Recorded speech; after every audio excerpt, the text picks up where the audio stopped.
China నుంచి మిగిలిన దేశాలకు వ్యాపించి అతలాకుతలం చేసిన కరోనా మహమ్మారి కొత్త రూపాలు ధరిస్తోంది. వేగంగా జన్యు మార్పులకు గురవుతున్న కరోనా వైరస్ కు చెందిన ఓ కొత్త వేరియంట్ ను భారత్లో గుర్తించారు. దీన్ని కోవిడ్ XBB 1.5 వేరియంట్ గా పిలుస్తున్నారు.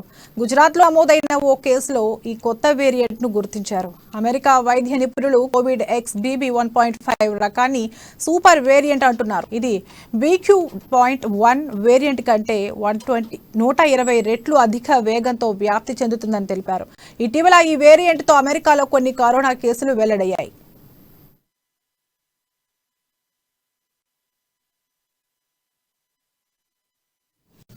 చైనా సంతతి అమెరికా వైద్య నిపుణుడు ఎరిక్ ఫీగల్డింగ్ దీనిపై స్పందిస్తూ కోవిడ్ XBB 1.5 వేరియంట్ మానవ వ్యాధి నిరోధక వ్యవస్థను ఏమార్చే సామర్థ్యం గలదని హెచ్చరించారు. కాగా ఈ నయా వేరియంట్ ను గుర్తించిన 17 రోజుల వ్యవధిలోనే ఇది చాలా మందికి వ్యాపించింది. ఒకప్పుడు కరోనా వైరస్ ను చైనా ఎలా దాచిపెట్టిందో ఈ కొత్త వేరియంట్ ను అమెరికా కూడా దాచిపెట్టిందని ఎరిక్ ఫీగల్డింగ్ ఆరోపించారు.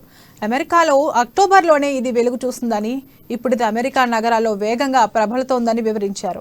ఒమిక్రాన్తో పోల్చితే ఇది భిన్నంగా ఉన్నందున దీనిపై ప్రభుత్వానికి అవగాహన లోపించిందని, ప్రజలను కూడా సరిగా హెచ్చరించలేకపోయిందని విమర్శించారు.